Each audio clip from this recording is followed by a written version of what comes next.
So, good morning, everyone. I'm thrilled that we can be together again.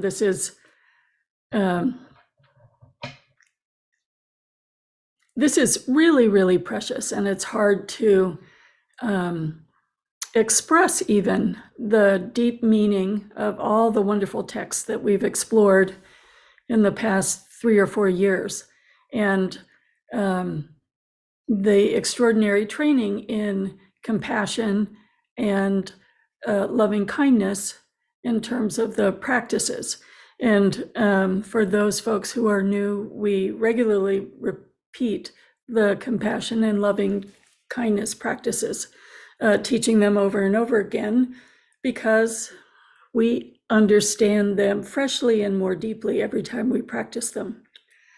So the last 4 weeks, I've been talking about the Bodhisattva Vow, particularly because the head of our lineage, His Holiness Drikung Chetseng Rinpoche, will be offering it online, and there's information on our website about that.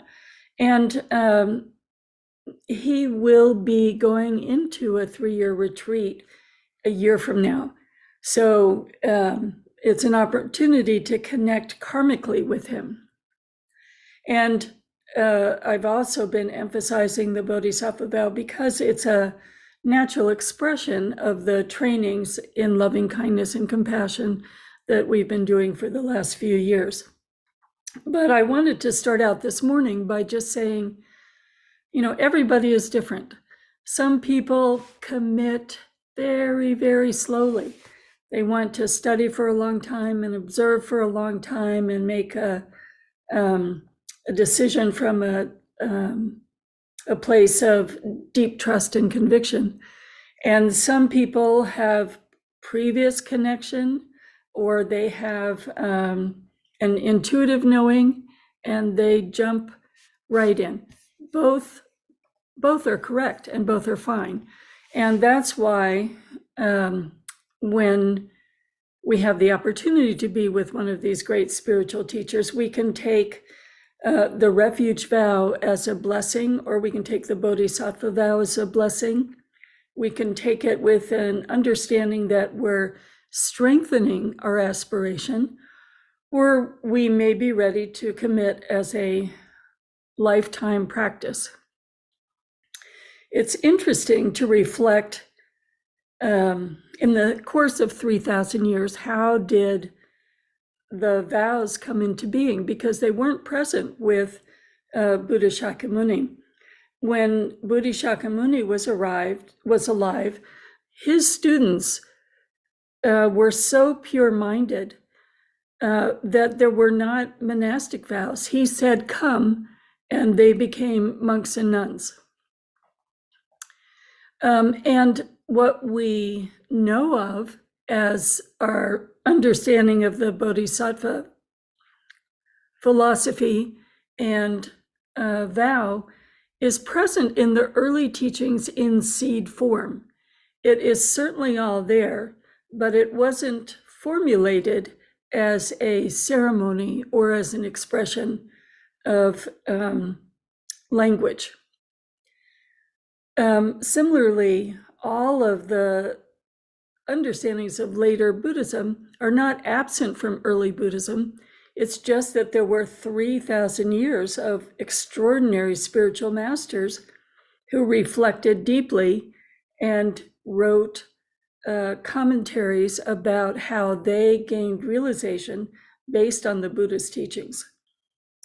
So I want to just say, first of all, that we begin with curiosity, we begin with an aspiration, seeing these great masters, hearing about these teachers, in the sense of, one day may I be like that, or I would like to have the courage to be like that. May I and all beings have this understanding. So there's a sense of, understanding that we are not there yet, but may one day we have the great heart and courage. And then there is I really am so profoundly affected by this quality of wanting to benefit not only myself, but all sentient beings, that I'm going to come to Sunday Dharma. I'm going to read every book. I'm going to train and recommit over and over again to training. And then there is the stage of, I really understand this. I am going to bring it into my daily life and make a lifetime practice, because I can see the great benefit to me and to everyone in my environment when I'm able to hold this thought of an unhesitating commitment to free myself and all sentient beings from suffering. So I'm a very visual person, as some of you know, and so I prepared, I prepared this visually. So one of the reoccurring examples in Buddhism is of a flower, in particular of a lotus flower. And what is so interesting about the lotus flower is the roots are in the mud. And what we see on the surface is this beautiful flower, but all the nutrients are in the mud. So it begins with the understanding that there are all kinds of experiences that we have in samsara, and all kinds of aspects of ourselves that we can see are harmful to ourselves and others. But it is looking at them, working with them, and growing in an understanding of how to lessen the harshness or lessen the influence of these afflictive emotions, that becomes the path that leads to the realization that the Buddha had, which is expressed as the flower blooming. And the first series of teachings are very clear about what are these things that cause habitual patterns of anger and addiction, let's say, and how to overcome them. And we also understand in the first turning how the habitual patterns keep us in samsara. It may be, towards the top of the water that's a little clearer, out of the density of the mud, but still samsara. So how do we actually accomplish the liberation, which is the cessation of the poisonous emotions and the overwhelming separateness as opposed to interconnection with all sentient beings? So this understanding was prominent for probably the first 1,000 years. Then there was a balancing of the sense that monastic life and spiritual life should be separate from, you might say, attention to the suffering within the communities, and today we might say the suffering of the planet, and that a balancing of understanding compassion and understanding the indivisibility with all of life, all sentient beings, expressed in subtle understandings of the emptiness of a separate self. And so all of the Mahayana Buddhist teachings from around 200 to 600 AD became very interested in the Bodhisattva philosophy and this extraordinary ideal of benefiting others and being less concerned with personal peace. At the same time, the growing understanding of the path leads to personal peace, but the compassion, which is parallel training, leads to benefiting others. So the third turning came essentially in the same time period, but it was not universal. It was a philosophical development that talks about Buddha nature. And so we see that same picture of the lotus flower, but now the emphasis is on the seed that you can see at the bottom, that essence, the developing understanding on the path of understanding both being released from our afflictive emotions, but parallel a growing understanding and confidence in our Buddha nature, and leading to a realization which is now expressed as suchness. So I put the picture of the crosscut of the tree because when we understand the path, we understand it's not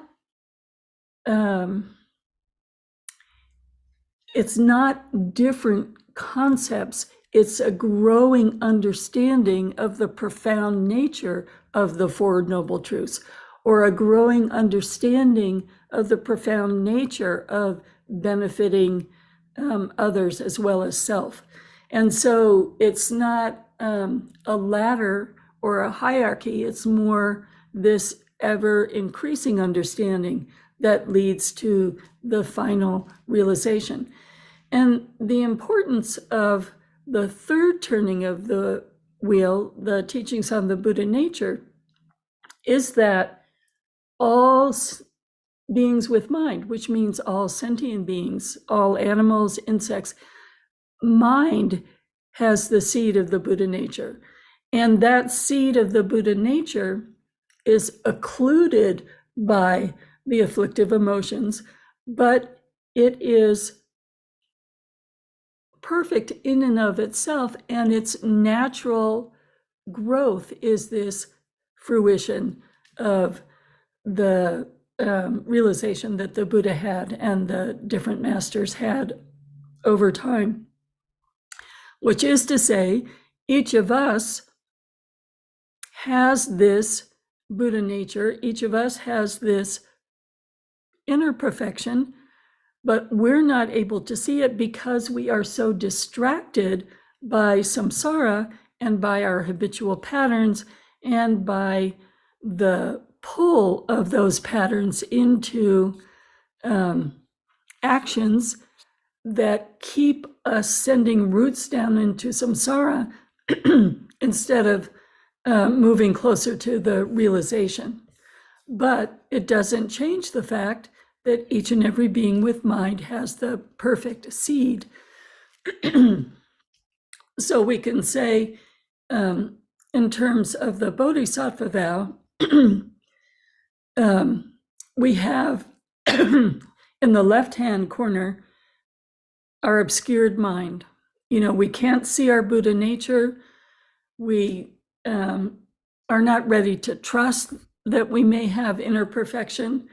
We have perhaps been brought up in a culture that talks about original sin, original guilt, not original perfection. The path clarifies with, as we meditate longer and longer, and as we train in compassion, a growing confidence that maybe these habitual patterns are not permanent. I can see that meditation and practice makes the habitual patterns less strong. And occasionally in practice, I get a glimpse of my own natural compassion and natural kindness. So I can start to trust that that is my essence more than I'm an angry person, I'm an addicted person, I'm a mean person, et cetera, et cetera. And as we grow in our practice, there is a realization of the clarity. And the reason why the sky is used as the second parallel example is we can see so easily when we look out the window that no matter what happens in terms of storms and blizzards, the sky is never harmed. They move through the sky. So we get a sense and an understanding of, no matter what our esteem level is, those things that we feel are defining us are only temporary. And that what actually defines us is our Buddha nature fully developed and realized as the brilliance of the union of wisdom, compassion, and emptiness of a separate self. So the practice path is a shedding of all those habits and patterns that are covering up our Buddha nature. So it's so easy to think in wintertime of, our nature deep inside is covered by 3 fleeces, 2 overcoats, scarves, boots, et cetera, and that the practice of our path is shedding layer after layer of misunderstanding and habitual patterns until we have the brilliance of our great realization. So when we think of the path, then we're thinking of the Dharma texts and the Dharma instructions, and there's a sense of looking at the great spiritual teachers who've come before us and saying just really simply, with this aspiration kind of mind, I see that you are so big of heart. I can see by the way you behave, I can see by the dedication you have towards teaching, people like His Holiness Chetseng Rinpoche here or the Dalai Lama, very rarely are lounging. They're thinking of how can I benefit beings? And, they all have different personalities, but you can see that there is an attention to each and every being without some higher and some lower. So let's say there are obvious qualities that we admire, and we say, well, how did you begin? And the beginning is, as we were studying at the beginning of COVID, often Shantideva's way of life, really understanding Shantideva's text, the Bodhisattva Way of Life, understanding how we shed this very protective bubble. How is this affecting me? Becoming like them, which is, what can I do to help you understand how to get out of your suffering states? And, their instructions are, well, I have found making commitments is tremendously helpful. It's tremendously helpful because you can see in the prayers that we recite every morning, or certainly on Sundays, it's that beautiful Bodhisattva prayer is a reminder of what our potential is, and a reminder that as we shed all the layers of self-protection, there is a joy and fearlessness and new patterns that are of connecting with people and benefiting people, as opposed to the patterns of anger and addiction that we also see. So, for instance, the simple lay vows are, universal. Not so different from the 10 Commandments: not to lie, not to steal, not to kill, not to become intoxicated, not to indulge in sexual misconduct. And we can see, well, all of those lead to benefiting others and being less self-absorbed. And then the Bodhisattva vow of making a commitment to all sentient beings, then we see when great anger starts to arise, I am committed to not excluding anyone from my heart. I remember that. So I'm not going to indulge a pattern of anger and hatred that leads to excluding persons or groups of people from my heart and mind. So then I'm going to investigate, well, I still have this anger, so how do I work with it so that I can learn how to benefit more different kinds of people and really learn what actually is of benefit. So all of it becomes a gradual trust in our inner goodness, and that trust makes our activities and our sense of how do I want to train more compelling than indulging in anger and lounging, let's say.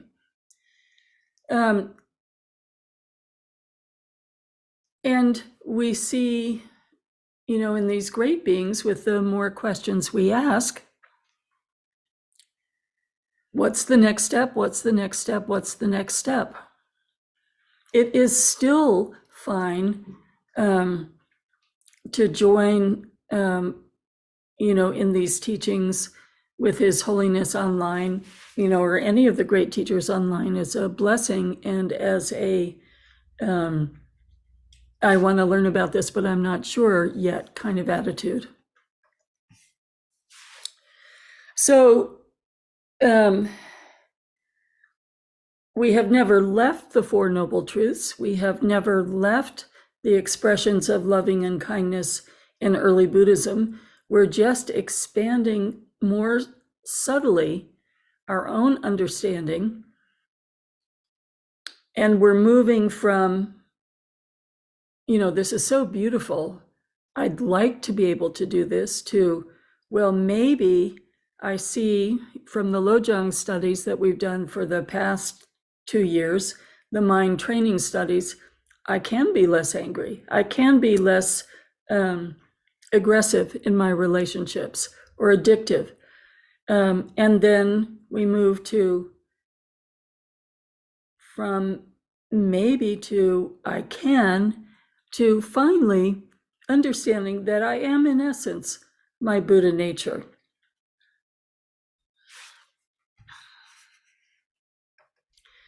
And I like this quote from His Holiness. Naturally, as the vision of your mind opens up and you become aware of how everything is connected, as a result, a spontaneous desire to take care of others and the outer environment will emerge. Furthermore, the clarity that arises from a relaxed and at ease mind can help us see clearly, thus helping us to act without the control of destructive emotions. We reduce our desires and self-centeredness and begin to see beyond the limited and narrow perspectives that we are programmed to operate under until now. So that's a beautiful expression of the path of listening, meditating, contemplating, and have a natural growth of our heart mind based on those basic processes. So I'd like to have a discussion of any questions that you might have, because this concludes this series of talks. Next week, I won't be here, but we'll be playing a video of Pema Chodron's expression of the Bodhisattva Vow. But it's a good time to ask questions now. And when you ask questions, it helps me understand what's understood and what's not yet understood. So for instance, we can see that without the fundamental understanding of early Buddhism, we can't fully understand the second era of philosophy, and we don't fully understand the third era of philosophy. So I will be creating a program that looks at the structure of the path from that perspective in the coming months, so that we can deepen our understanding of both what the fundamental teachings are and what this lineage of Tibetan Buddhism, which is of the third turning of the wheel, offers to meditators and practitioners. So, thoughts or questions right now?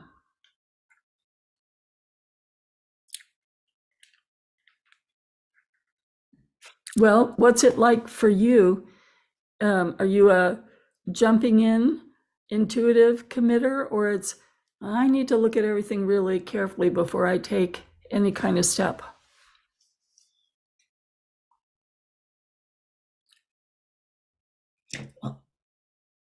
Kathy. So I remember when I jumped in and where I was, I had gotten the book, Pema Chodron's Path of the Bodhisattva, and No Time to Lose. And the section of Shantideva where he's talking about the mind as a wild elephant and how that needed to be tamed. And that was my, entry point into taking things a little more seriously. I love that example. It is so clear. The strength of an elephant, running through the village over straw houses is just like our angry mind in our families. And the taming, yes.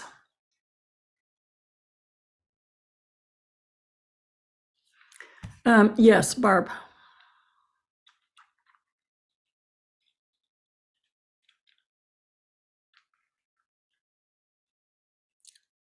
You're still muted, Barb.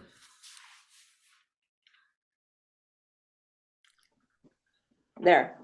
I'm typically a jump in, sort of fly by the seat of my pants. I'll figure it out when I get there, but this is so important to me that I really studied. And when I discovered that you are karmically connected to this individual, that's a big deal. And so I really, really studied before making this decision.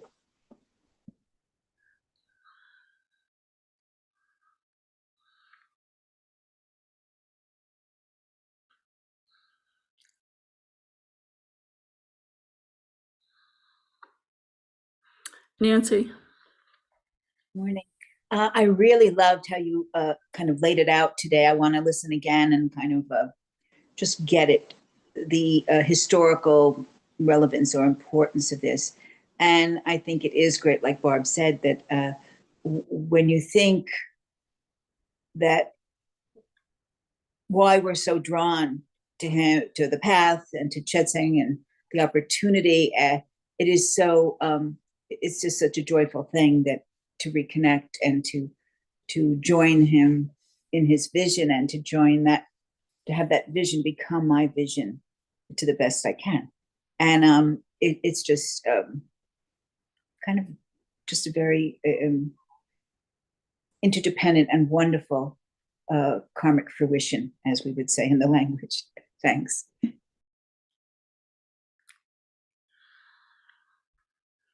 The language of the Bodhisattva Vow is actually from Shantideva's text.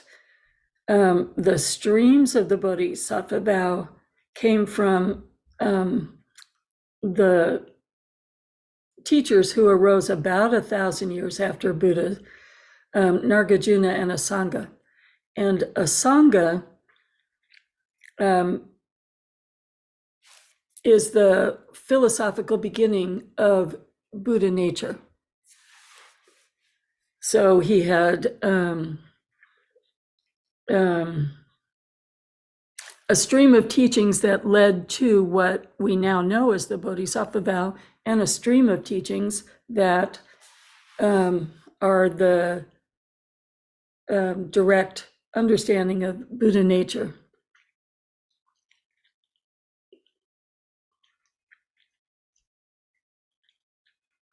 But he was a very slow to commit person.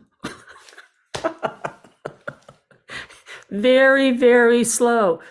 3, 6, 9 years of retreat, and leaving and coming back, and leaving and coming back. Okay, Barbara Kramer. Good morning.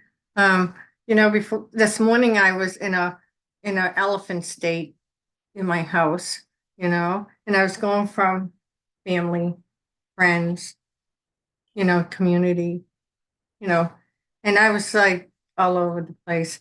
And so when I came on here and I heard Bodhisattva Vow, that was like the code word, like, oh yeah, So it was such a relief. I've been working a lot with anger, and I didn't know I had so much, and it goes from one thing to the next. And, Khenmo, what's the next step? You know what I mean? My goal is to get rid of it, So, not that easy. That's really why I use that image of a tree cross section. So you can say that now, but it's very different when you were, let's say 25 years ago, 30 years ago, trapped totally. And then now we're talking about,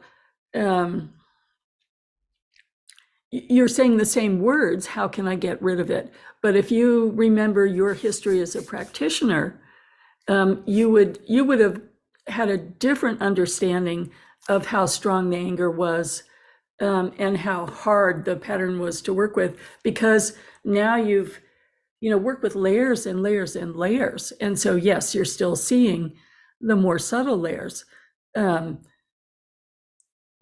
it's you're seeing with the perspective of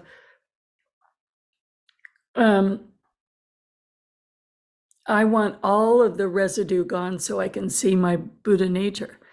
And part of the Bodhisattva Vow is, and later Buddhism is, let's learn how to connect and have confidence in Buddha nature, more confidence in Buddha nature than we have in our anger, let's say, or that we have in our addiction. And the teachings and commitment in the Bodhisattva Vow is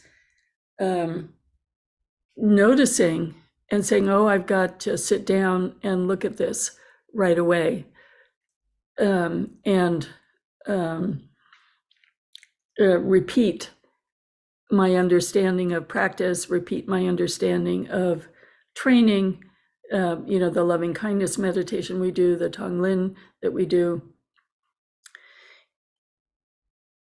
It is a growing understanding of how to work with these same principles and practices, and a growing trust that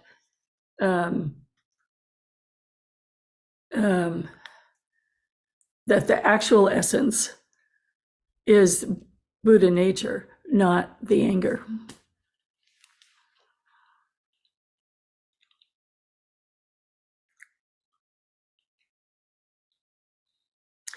It's in just 1 second, Charlie. It's like, when we first might have taken the lay precepts, and let's say we might have said, oh, I'm not going to use intoxicants anymore. So we might have said that with the view or the perspective of, well, this is harmful, it's a bad habit, all the traditions say it's, let's say, sinful, as opposed to the Bodhisattva view of, if I am overwhelmed by intoxicants, I'm not available to help someone.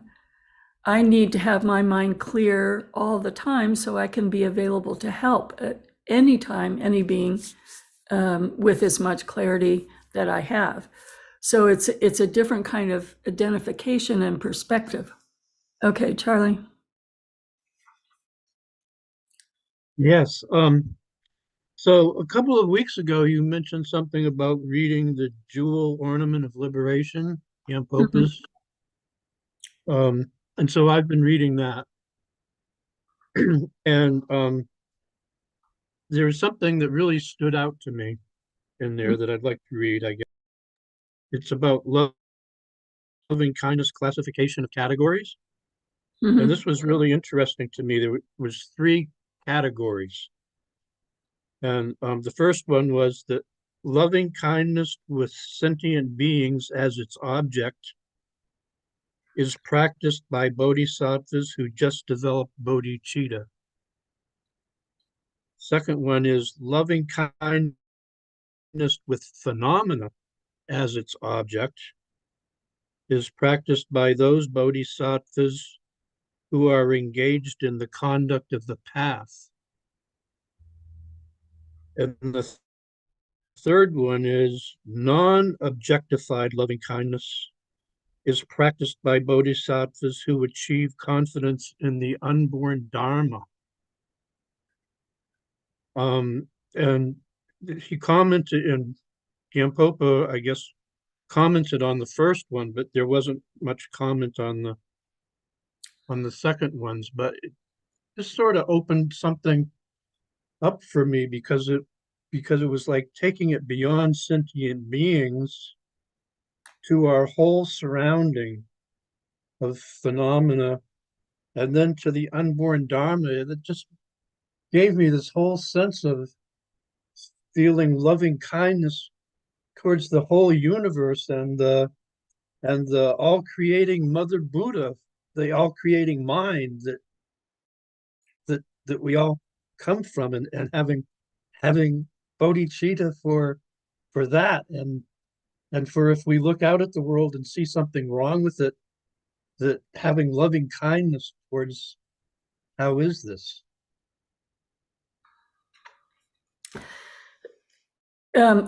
Thank you for studying the Jewel Ornament. It is the classic text within the whole Kagyu lineage, Drikung Kagyu being just one of them. So it is a profound text. And yes, one thing we need to be careful about, though, mind is an aspect of samsara.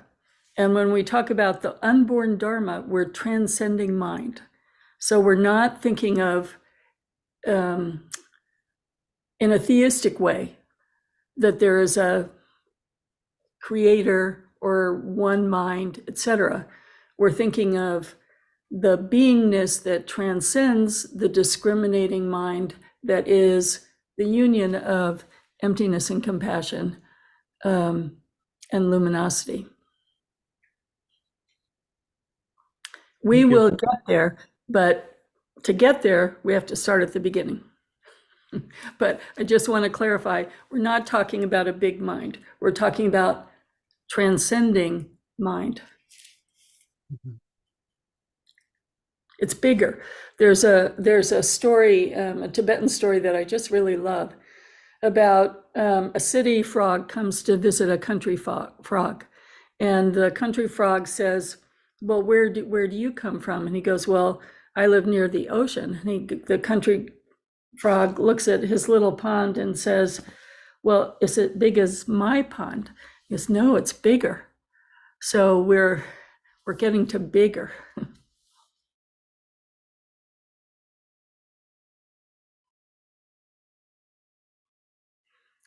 Other thoughts or questions?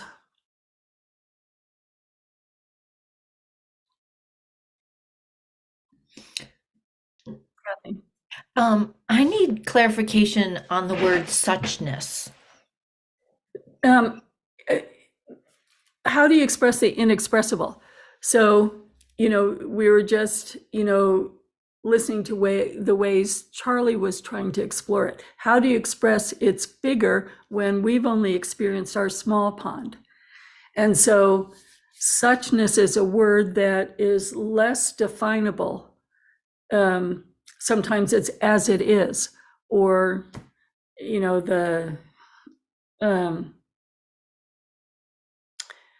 have lots of kayas, the Dharma kaya, the Swabhavika kaya. They're all words for what we haven't experienced yet that transcends the samsaric mind, to this discriminating mind, the mind that's bound by I am thinking, feeling, seeing this. Thank you.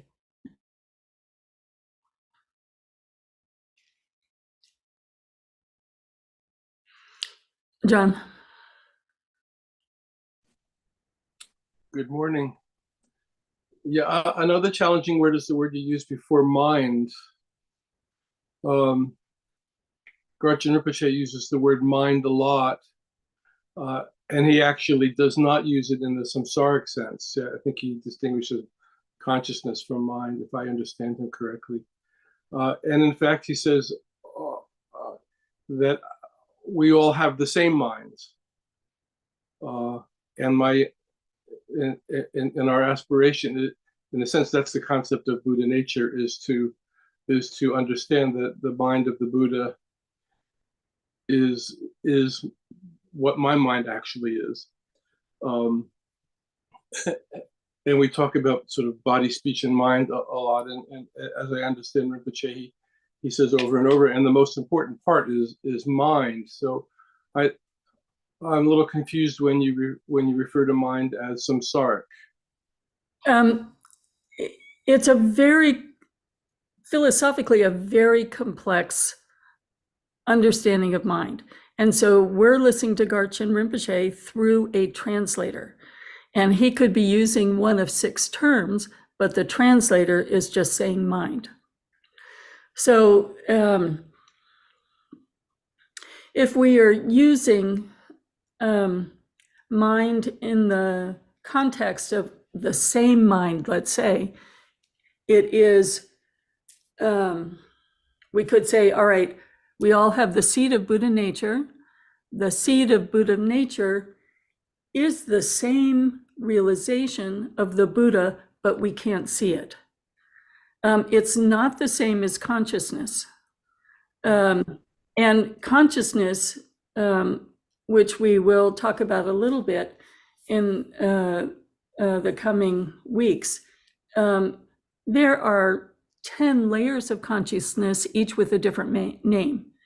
So the translator is saying consciousness, but Rinpoche is referring possibly to lots of different categories in the philosophical understanding. In terms of we all have the same mind, it doesn't mean we have the same heart mind. It means the Dharmakaya, or the suchness, pervades all minds and all of life. And so we're not, let's say the Hindus have a concept of Atman. It's not the same as that. It is the pervasive nature of this unborn Dharmakaya that transcends the consciousness and mind that's connected to references. So that's the difference. The samsaric mind is connected to references. The unborn mind is beyond references. And the references is self and other, perception, phenomena, all of those things. So that's why I think it will be helpful to go back to a little more fundamental and philosophic education. So one really helpful book is Trenggu Rinpoche's Everyday Consciousness. And it'll be a book that we refer to that, as well as looking at the Heart Sutra, that talks about when we say consciousness and mind, what do we actually mean? And what are the distinctions?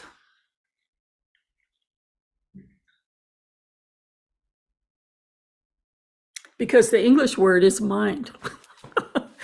The Tibetan has, there are 6 kinds of minds that we're talking about.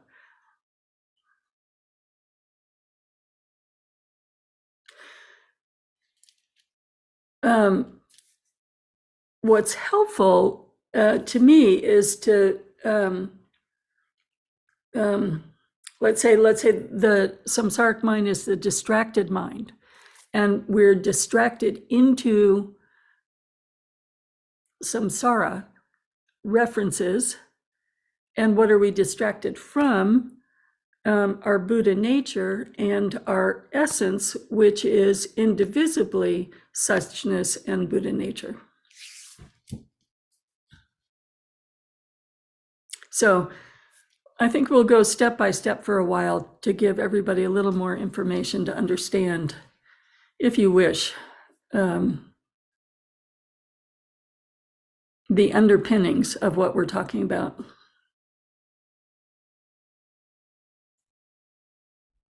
Nancy. Thank you, Khenmo. It's actually very helpful to discuss it like we just did, because it's hard to describe the absolute, and it helps our minds understand our minds. Mm-hmm. For doing this. Thank you. Yeah, my favorite Nagarjuna quote is using our minds to free ourselves from the web our mind has spun.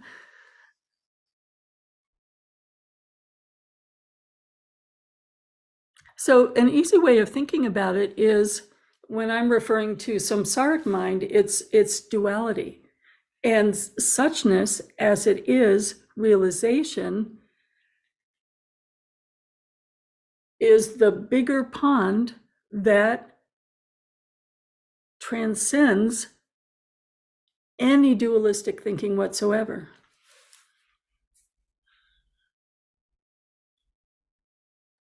I think that was the meaning of the 3rd level of bodhicitta that Charlie read, no? Yes.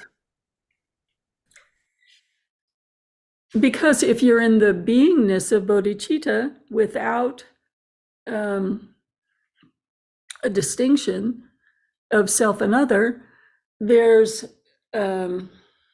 just, let's say, the radiance. And the radiance is unbiased, because there's no self and other, there's no good person, bad person, good plant, bad plant. And so it is much bigger than, this is the person that's suffering, this is the perpetrator, I'm going to give more to the person that's suffering.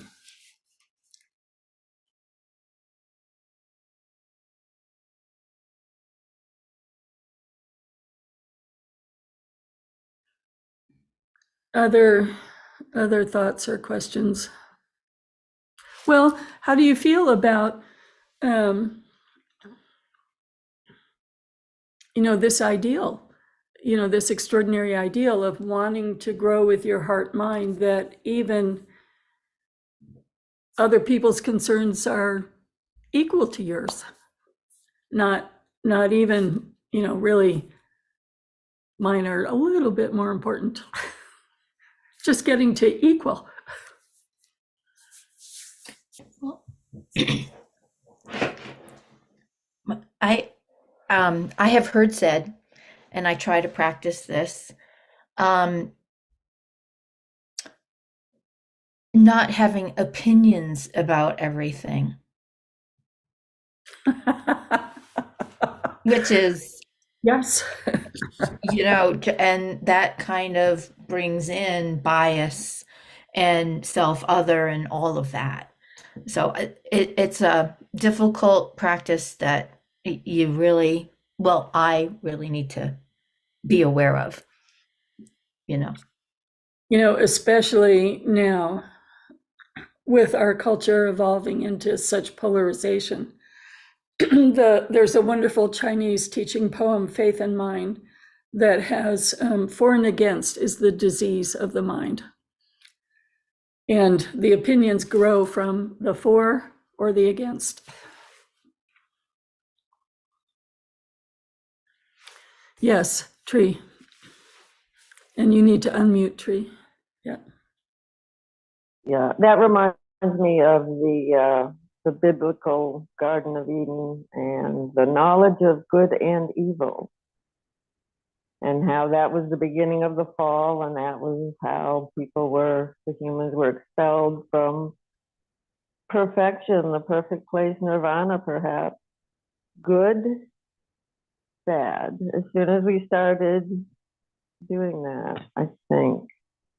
Anyway, that clicks for me, and I wanted to ask if you've gotten my messages. I've been trying to get in touch with you.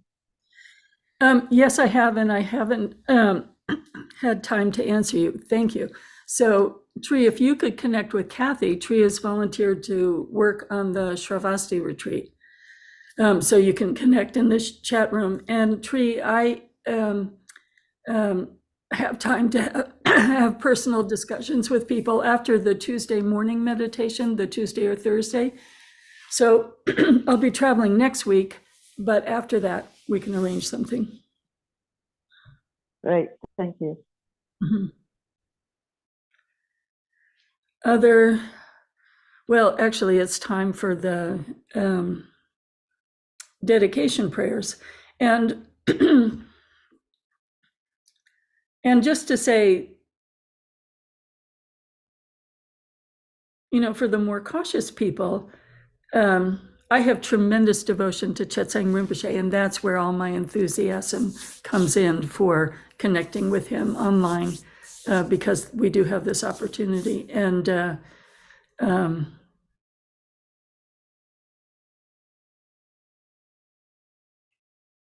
we at Vajra Dakini are guided by him, and our emphasis on the Shravasti practice comes from his wisdom about practice in this era.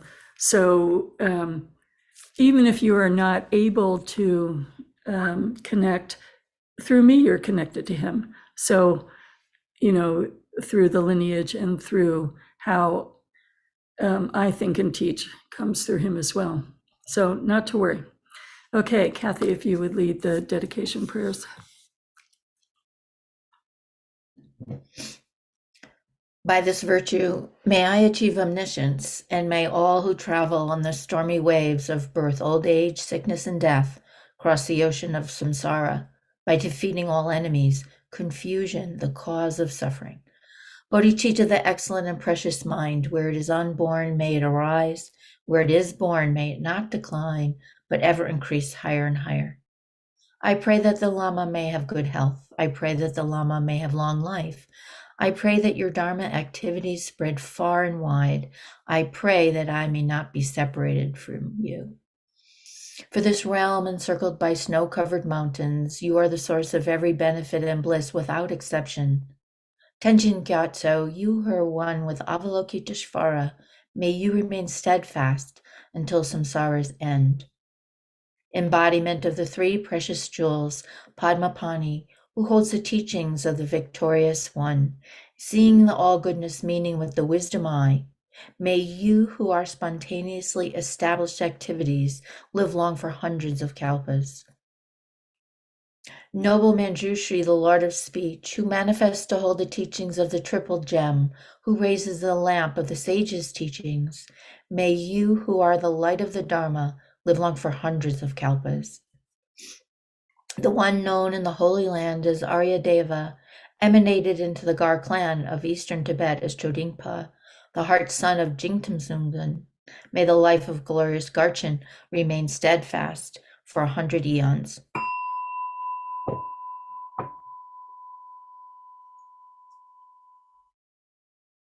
We acknowledge that Vajra Dakini Nunnery is on the traditional unceded land of the Wabanaki Confederacy, the stewards of this land for many centuries before European settlement.